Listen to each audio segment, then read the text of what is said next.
Find the derivative of each function defined as follows. In part A, we have a product form.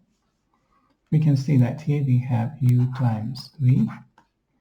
And if we want to derivate, product rule is u prime v plus u v prime. Each time we derivate one of the functions. Now let's consider the first one as u, second one as v. Then I just substitute here. Without derivating, I just write 2x plus 1. We need to derivate this. Second one remain the same, plus 2x plus 1 times, this time, derivative of the second term. The first one is root function. I can write the parentheses to the 1/2. And since it is parentheses to the 1/2, I write here 2x plus 1 to the half. If we derivate, the power comes to the front. Derivative of the inside parentheses 2, and then we subtract 1, and the new exponent is 1/2 minus 1, which is minus 1/2. I cancel this 2 by that one and bring it 2x plus 1 to denominator. Finally, it is 1 over root 2x plus 1. Then the first term has derivative 1 divided by root 2x plus 1. Second term remain the same, plus here the first term remain the same, and we just derivate the second part. What's the derivative of the exponential? For the exponential also, we know that if we have e to the u and we want to derivate, it is u prime e to the u. In this case, the exponent is minus x. Derivative of minus x is minus 1 e to the minus x. If I want to continue and simplify, we can factor from e to the minus x. And from first term, we have root 2x plus 1. And from second, we have 2x plus 1. And we can leave like this, or we can continue one more step or bring this e to the minus x to denominator, but it is enough if you leave in this one. For b, we have logarithmic function. Let's say this is y prime equal, this is the product form, y prime is this. In b, y prime is the derivative of this log function. For the log function, we know that if I have log x base u, and if I derivate, it becomes, sorry, not u, base a is a fixed number which is greater than 0 and different from 1. Then I can write ln a here multiplied by 1 over x. So derivative of ln x is 1 over x. If base is not e, it is any other number like a, then you need to divide by ln a.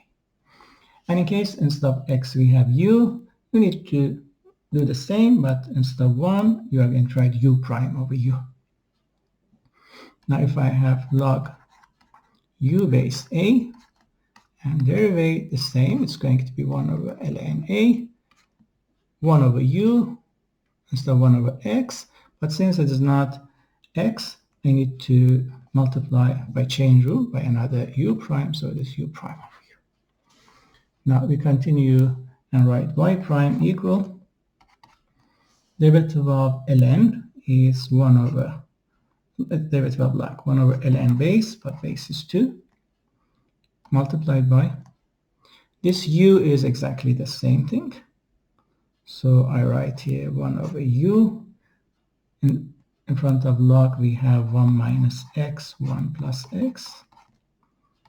And u prime means derivative of this 1 minus x, 1 plus x prime. Now we just need to derivate the last parenthesis.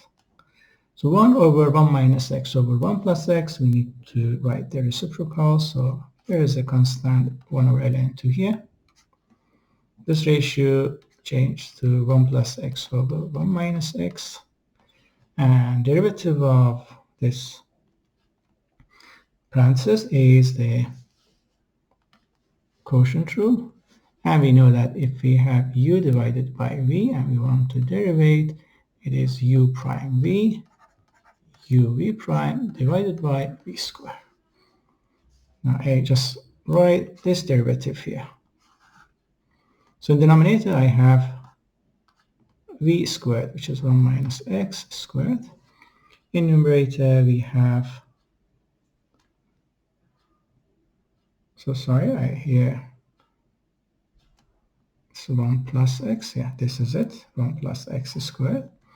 Derivative of numerator times denominator, then the derivative of numerator is minus 1,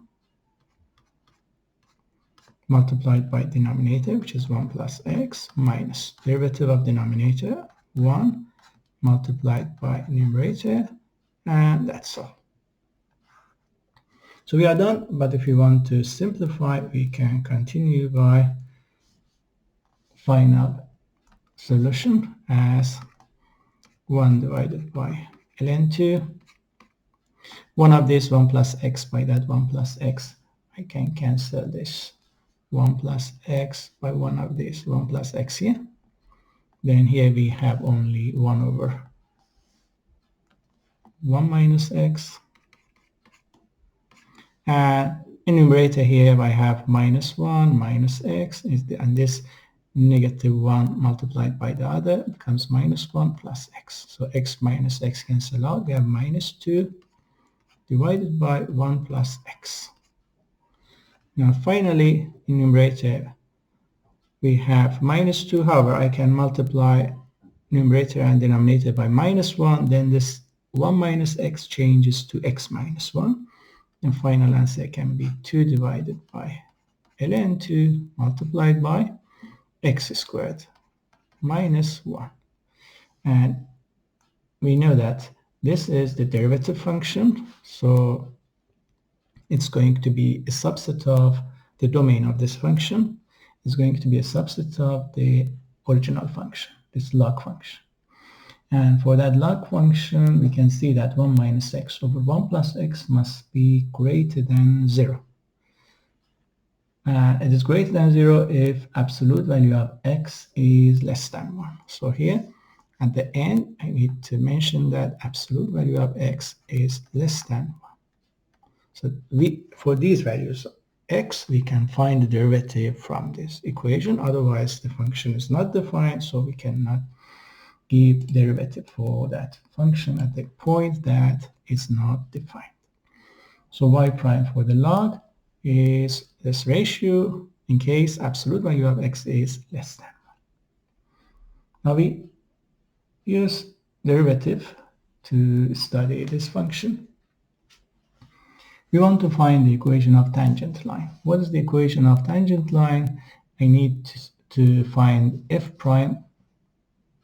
Just once we need to derivate this function. And finally give the equation of the tangent line as y equal f of a plus f prime a times x minus a.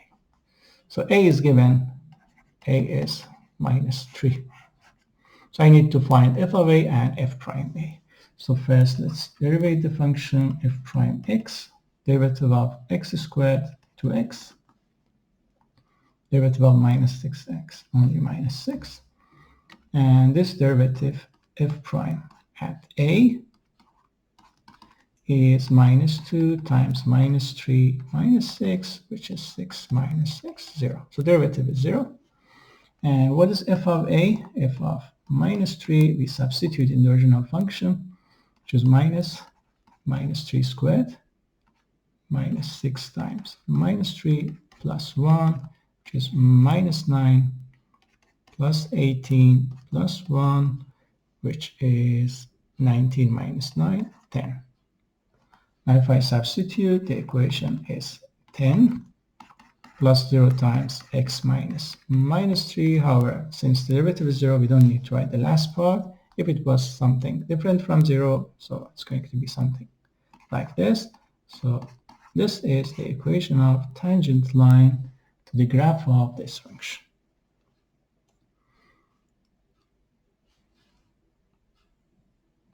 We want to use the derivative again, and in this case the Hospital rule, to find this limit. If we want to find the limit, we can see that if it is 0 over 0 or infinity over infinity, we can use Hospital rule. And in that case, derivative of f of x over g of x when x approaches a, in case we have 0 over 0 or infinity over infinity, we can use Hospital rule and instead find derivative of f prime x over g prime x, given that this limit exists. Okay, so the right hand side must exist. If it exists, the limit of f of x over g of x also is the same. Now, limit of our function is equal to, if I substitute x by 1, we can see that it becomes 0 over 0. And x approaches to 1 from negative side. Since it is 0 over 0, we can use Hospital rule. By Hospital rule, we mean f prime over g prime, derivative of numerator for x cubed divided by derivative of denominator. It's a power function, power comes to the front, derivative of the parenthesis 1, and then we subtract 1 to the power, which is again 1. When x approaches 1 from negative side. But be careful, don't use another Hospital because it's not indeterminate form anymore, because if I substitute 1, it's not 0 over 0 or infinity over infinity. Now we need to determine the sign of this x minus 1 when x approaches to 1 from negative side. From negative side or from left hand side means less than 1. And here I have x minus 1, so this is less than 0 or negative. So here we have, in numerator, we have if I substitute by 1, 3 times 1, 4 times 1 cubed, which is 4, divided by 2 times, this is 0 from negative side, I write 0 negative, so final answer is minus infinity.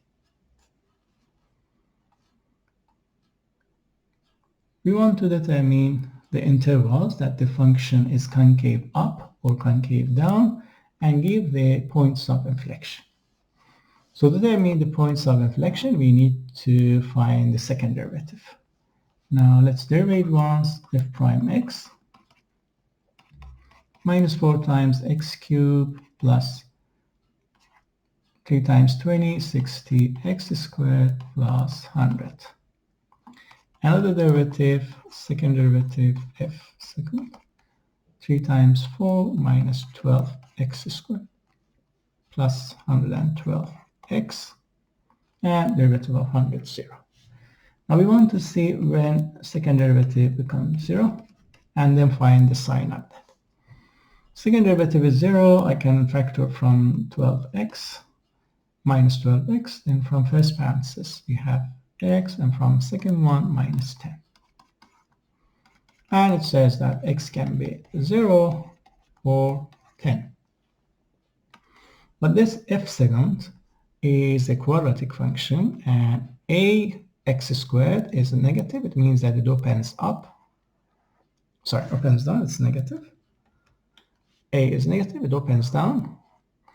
And it becomes 0 at 2 points. So it has 2 intersection points with x-axis. Between 2 roots, it's going to be positive, okay? And outside we have negative. We have a quadratic term between 2 roots opposite the sign of a. Now here I draw the table of sign for second derivative. We have the roots 0 and 10.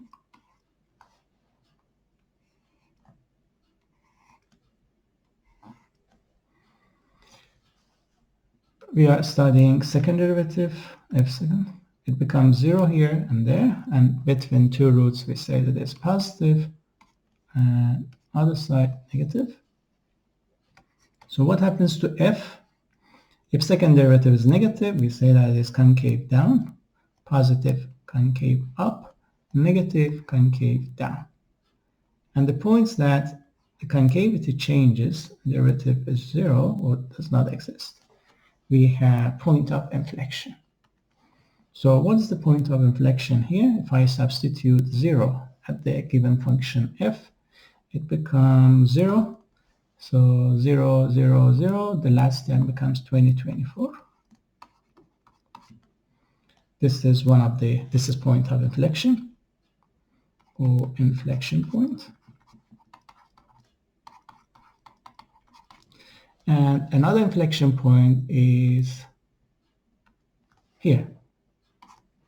When x is 10, if I substitute x by 10, then here we have minus 10,000 plus 20,000 minus plus 1,000 and plus 20, 24, which is 13,024. We have 2 points of inflection. This is also inflection point.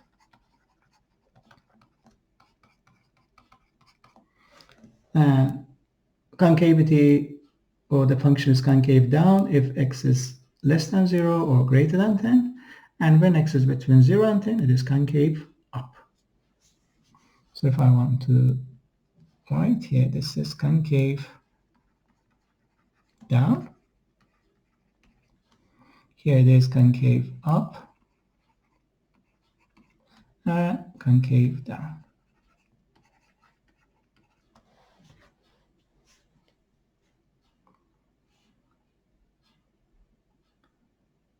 Now another application of derivative, this time in business, we have revenue function and the cost function, and we want to study this. The given functions are like this, Rx and Cx, and the domain is given here. So we should take care that we study the domain for the function revenue and C is from 150 to 500. It means that if the production level is between 150 and 500, it follows this rule, or the revenue and cost follows this rule. Now we want to study the profit function and find the number of units that maximize the profit. So the domain for profit also, since the profit function is the difference between revenue function and cost function, so the domain for P also is the same. Intersection of two domains, both are the same, so Px has the same domain. So let's substitute the given terms. I have 40x, 0.05x squared, this is for R, minus Cx 1.5x plus 5,000. If we cancel out, we have 40 minus 1.5, which is 38.5x minus 0.05x squared minus 5,000. We want to maximize the function. It means that we need to derivate and find the critical point. P prime x. If we derivate this from first term, we have 38.5. And second one, derivative of x squared 2x, 2 times 0.05, which is 0.1x. P prime 0 gives us x equal 385. And we can see that it belongs to the domain, so we can accept. If the critical point is outside this range, then we cannot accept that one. We need to just consider the endpoints. When x approaches to the endpoints, we may have maximum.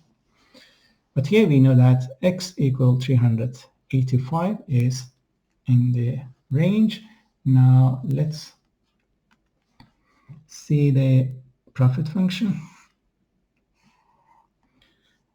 The domain starts from 150 and continues up to 500.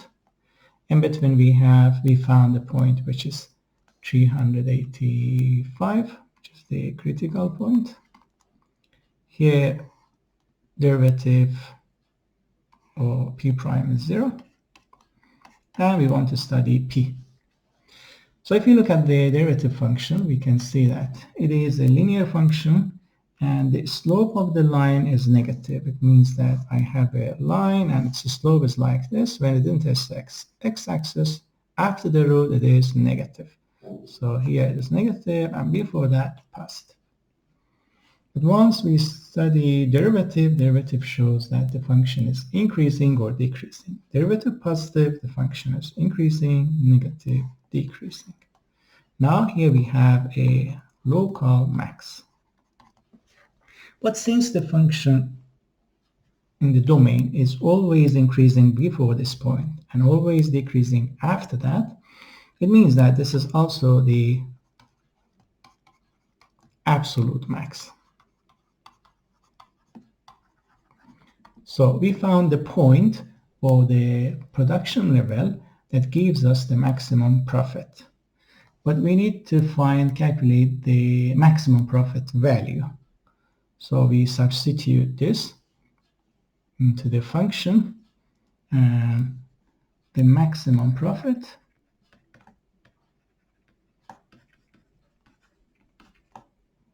is P at 385. And if I substitute in the function and simplify, I can get here, we will see on the graph also, this number.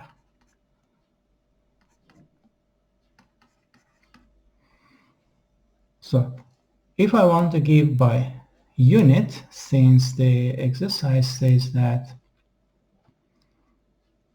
let's see what is the unit, if there is a unit or not. Yes, it says that if you are talking about the units, it is thousands of forints. If I want to write the unit, I need another thousands of unit.